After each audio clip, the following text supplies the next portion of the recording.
Hello everyone, welcome to study portal. Study portal में आपका स्वागत है।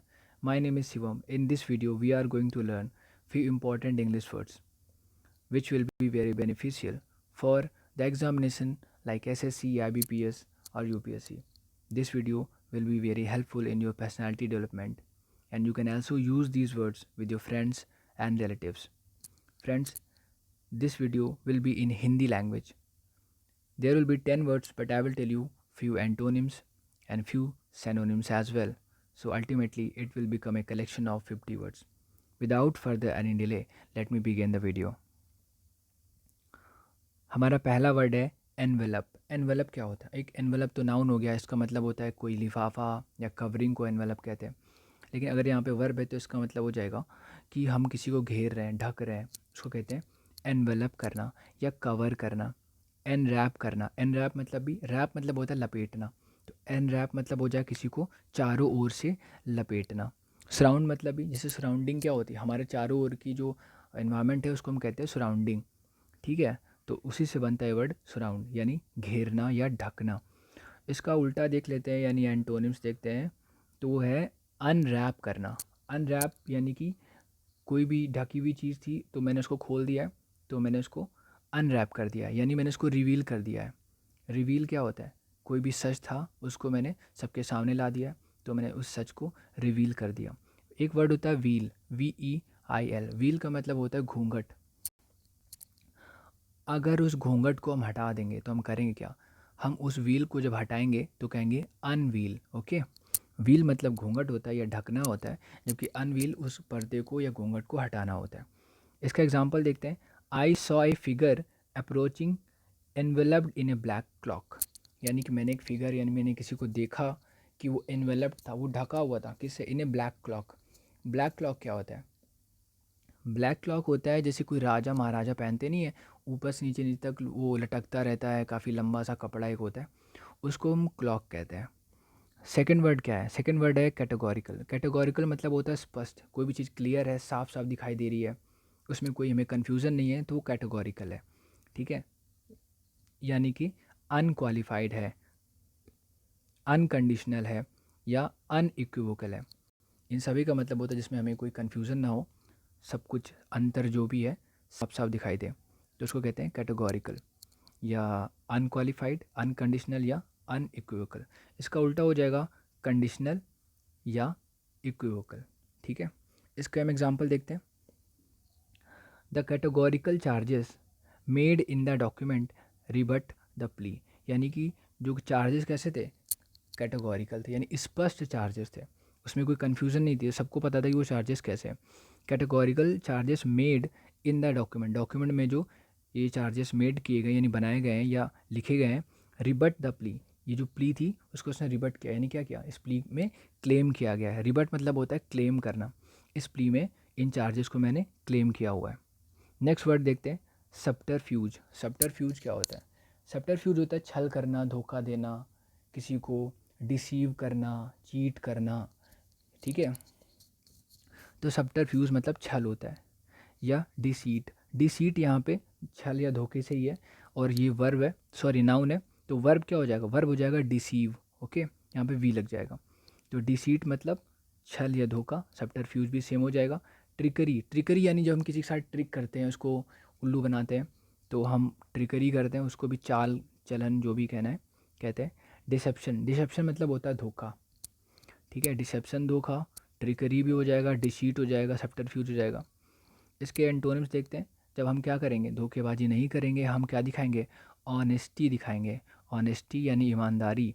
ओपननेस यानी सब कुछ ओपन है, कुछ भी छुपा हुआ नहीं, तो धोखा भी नहीं है। एग्जाम्पल देखते हैं। He had to use subterfuge and bluff on many occasions. कई सारे मौक़ों पर, बहुत सारे ओकेजन्स पर उसको क्या यूज़ करना पड़ा था? सब्टरफ्यूज और ब्लफ यूज़ करना पड़ा था, यानी उसने सब्टरफ्यूज किया, उसने छल किया, धोखा दिया। Our fourth word is acknowledge. Acknowledge करना मतलब किसी को स्वीकार करना, यानी किसी ने कोई आपको गिफ्ट भेजा तो आपने उसको क्या किया? एक्नॉलेज कर लिया, आपने स्वीकार कर लिया, यानी एडमिट कर लिया, एक्सेप्ट कर लिया। ग्रांट, ग्रांट यानी परमिशन दे दिया आपने, परमिट दे दिया। ठीक है, तो बहुत सारे वर्ड हैं इसके लिए। एक्नॉलेज करना यानी स्वीकार करना, एडमिट, एक्सेप्ट, ग्रांट। एंटोनिम क्या हो जाएगा जब हम मना कर देंगे, यानी कि रिजेक्ट करना, डिनाई कर देना। डिनाई मतलब मना कर देना, रिजेक्ट कर देना, डिनाई कर देना, ठीक है। इसके अलावा और वर्ड हैं जैसे रिफ्यूज़ कर देना। एग्जाम्पल देखते हैं, the problem of the refugees. अब यहाँ पे ये रिफ्यूज़ नहीं लिखा हुआ है, ये रेफ्यूजी लिखा हुआ है। रिफ्यूज में एक सिंगल ई लगा होता है, जबकि रेफ्यूजी में डबल ई लगा होता है। इनमें डिफरेंस मैं आपको बताता हूँ। अगर सिंगल ई लगा तो मतलब रिफ्यूज लिखा हुआ है, और रिफ्यूज़ का मतलब होता है मना कर देना। जबकि यहाँ पे डबल ई है तो इसका मतलब हो जाएगा रेफ्यूजी। और रेफ्यूजी वो होते हैं जो अपना देश छोड़ के कहीं और चले जाते हैं, क्योंकि उनको खाने की प्रॉब्लम होती है या फिर उनके साथ कुछ गलत अत्याचार हो रहा होता है, तो वो दूसरे देश में चले जाते हैं। तो वो जब दूसरे देश में आएंगे, दूसरे देश के लोग उसको क्या कहेंगे कि ये रेफ्यूजी हैं, दूसरे देश से यहाँ पे आए हुए हैं। तो the problem of the refugees was acknowledged by the authorities. जो रेफ्यूजीज़ की समस्या थी वो स्वीकार की, किसने? अथॉरिटीज़ ने, यानी जो पावर में थे उन्होंने स्वीकार की। Our fifth word is plight. Plight होता क्या है? प्लाइट होता है कि बहुत ही दयनीय स्थिति, बहुत ही ऐसी स्थिति जिसमें अनफॉर्चुनेट सिचुएशन को कहते हैं प्लाइट, यानी कि दुर्भाग्यवश जो दशा होती है उसको कहते हैं प्लाइट, ठीक है। प्लाइट यानी प्रेडिकामेंट, ट्रबल। ट्रबल मतलब होता है कि जब कोई समस्या होती है उसको ट्रबल कहते हैं, प्रॉब्लम या डिफ़िकल्टी, ठीक है। इन सभी का मतलब होता है एक अनफॉर्चुनेट सिचुएशन या प्लाइट। एंटोनिम देखेंगे ब्लेसिंग। ब्लेसिंग मतलब होता है जब बहुत अच्छा हो रहा होता है सब कुछ, आशीर्वाद वगैरह। एग्जाम्पल देखते हैं, we must direct our efforts towards the plight of children living in the poverty. जो बच्चे गरीबी में रह रहे हैं उनकी दयनीय स्थिति की तरफ हमें ध्यान देना चाहिए, हमें कुछ प्रयास करने चाहिए। सिक्स्थ वर्ड है बीरेट। बीरेट करना किसी को डांटना होता है। बीरेट करना, रिब्यूक करना, यानी कि उसने मुझे डांटा, ही रिब्यूक्ड मी या ही बीरेटेड मी। बीरेट करना, डांटना, रिब्यूक भी सेम हो गया, रेप्रीमेंड भी डांटना हो जाएगा, और रिप्रोच भी डांटना हो जाएगा। इसके अलावा और भी जैसे स्कोल्ड करना, SCOLD, स्कोल्ड मतलब डांटना होता है कि मुझे मत डांटो, डू नॉट स्कोल्ड मी। या साइड, CHIDE, साइड मतलब भी डांटना होता है, ठीक है। तो बिरेट, रिब्यूक, रेप्रीमेंड, रिप्रोच, इन सभी का मतलब होता है कि डांटना। स्कोल्ड और साइड भी होता है। एंटोनिम क्या हो जाएगा? प्रेज। प्रेज मतलब होता है कि किसी की प्रशंसा करना, प्रेज करना, कॉम्प्लीमेंट देना, या फिर कमेंड करना। कमेंट मतलब भी प्रशंसा करना होता है, ठीक है। एग्जाम्पल देखते हैं, सी बिरेटेड हर सेल्फ। उसने खुद को बिरेट किया, खुद को उसने क्या किया? बिरेट किया, रिब्यूक किया, डांटा खुद को, रेप्रीमेंड किया, या स्कोल्ड किया खुद को, फॉर बीइंग फिकल, क्योंकि वो फिकल हो रही थी। फिकल कौन होता है? फिकल वो इंसान होगा जो स्थिर नहीं है, यानी जो रनिंग स्टोन है, ऐसा स्टोन जो इधर भी भागता है उधर भी भागता है। अभी वो सोचता है, अभी वो सीरियस हो जा रहा है, फिर वो फ़नी हो जा रहा है, उस पर कोई ट्रस्ट नहीं कर सकता, ओके। जो ट्रस्ट वर्दी नहीं है वो फिकल है, यानी कि उसका माइंड कभी भी चेंज हो सकता है। तो यानी वो क्या विश्वास के लायक होगा? नहीं होगा। तो फिकल माइंड की वजह से उसने खुद को बिरेट किया, डांटा, स्कोल्ड किया। Seventh word is imperative. Imperative मतलब होता है बहुत ही इंपॉर्टेंट, बहुत ज़्यादा इंपॉर्टेंट को कहेंगे इम्परेटिव, या वाइटल, ठीक है। वाइटल मतलब भी बहुत ज़्यादा, इसेंशियल, इम्परेटिव, या क्रूशियल, या क्रिटिकल, इन सभी का मतलब जो बहुत ज़्यादा ज़रूरी होता है उसके लिए बोलेंगे imperative, vital, crucial, critical, necessary, mandatory. इन सभी का मतलब होता है ज़रूरी, ओके।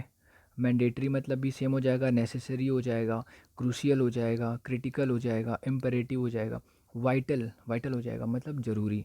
और जो ज़रूरी नहीं होता उसके लिए कहेंगे क्या? अनइम्पॉर्टेंट, या ऑप्शनल। ऑप्शनल है, चाहो तो चूज़ कर लो, चाहो तो ना करो। एग्जाम्पल देखते हैं, इमीडिएट एक्शन वॉज इम्परेटिव। जो इमीडिएट एक्शन थे वो कैसे थे? इम्परेटिव, यानी ज़रूरी थे।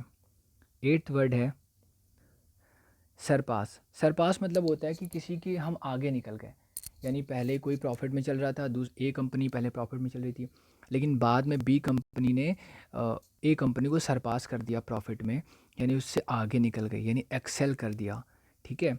सरपास कर दिया या एक्सेल कर दिया, या बी ग्रेटर देन, यानी बड़ा हो गया पहले से, पहले वाले से, या एक्सीड कर गया, यानी कि आगे निकल गया। एग्जाम्पल उल्टा क्या हो जाएगा? एंटोनिम हो जाएगा फेल या फॉल। फॉल यानी कि नीचे की ओर आना, ठीक है। फॉल जब कोई कर जाएगा तो नीचे की तरफ आएगा, जबकि सरपास मतलब आगे बढ़ेगा, सरपास, एक्सेल या फिर एक्सीड।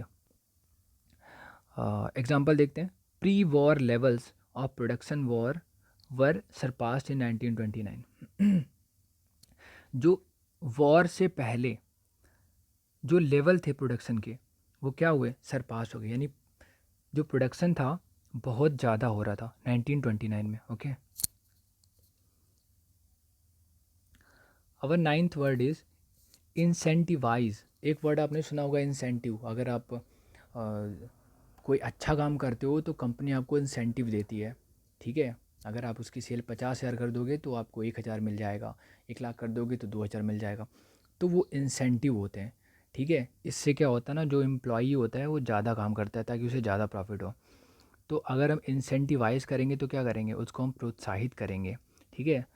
ये एक वर्ब हो जाएगी। तो हम किसी को इंसेंटिवाइज करेंगे तो हम उसको इनकरेज करेंगे, मोटिवेट करेंगे या फिर इंसेंटिवाइज करेंगे। ओके, इन सभी का मतलब होता है किसी को मोटिवेट करना। अगर हम कोई अच्छा सा वीडियो देख लेते हैं तो हम मोटिवेट हो जाते हैं, इनकरेज हो जाते हैं, या हम इंसेंटिवाइज हो जाते हैं। उल्टा क्या हो जाएगा, डिसकरेज, यानी कि हतोत्साहित हो जाते हैं। एग्जाम्पल देखते हैं। This is likely to incentivise management to find savings.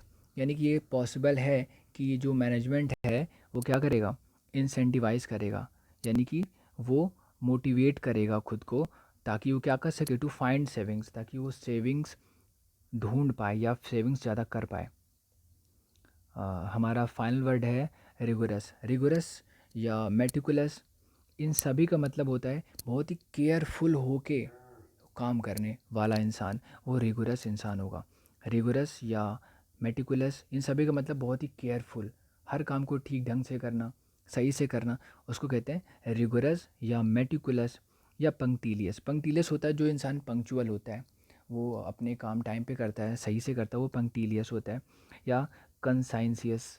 कंसाइंसियस का मतलब होता है जब कोई अपने ध्यान में बात रखता है और उसको उस तरह से फॉलो करता है। तो इन सभी का मतलब कोई भी काम केयरफुल तरीके से करने वाला पर्सन रिगोरस, मेटिकुलस, पंक्टिलियस या कंसाइसियस होता है। एंटोनिम क्या हो जाएगा, स्लैप डैश। स्लैप डैश यानी कि जो ध्यान नहीं देगा, केयरलेस होगा, वो होगा स्लैप डैश। एग्जांपल देखते हैं। The rigorous testing of consumer products, यानी जो कंज्यूमर प्रोडक्ट हैं उनकी क्या चल रही है, रिगोरस टेस्टिंग चल रही है, यानी बहुत अच्छे तरीके से, केयरफुल तरीके से टेस्टिंग चल रही है। So this is the end of the video. Please like the channel, please subscribe, please like the video, actually please like the video and subscribe to channel. Okay, thank you so much.